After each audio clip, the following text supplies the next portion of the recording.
salah satu ekskul kita, ekstrakurikuler kita di MTS Negeri 1 Kota Makassar, yaitu Sanggar Seni MTS Negeri 1 Kota Makassar, yang kebetulan namanya itu adalah Sanggar Seni Pak Dedi. Oke. Kemarin itu dapat mengguncang dunia di Wow, Bangkok kemarin. di Bangkok. Alhamdulillah.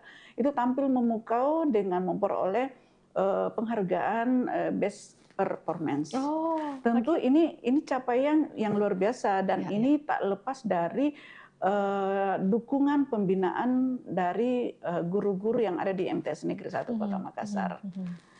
Berarti kalau Demikian. kita kembali pada topik atau tema kita hari ini rahasia Ya, prestasi dan keunggulan itu ada pada, sumber daya manusianya ya Ibu, ya, ada peran-peran guru dan tentunya ya, juga pasti para, siswa-siswi juga yang ya. punya keinginan ataupun juga niat belajar yang begitu besar ya Ibu? Ya, termasuk Oke. dukungan orang tua Oke. juga.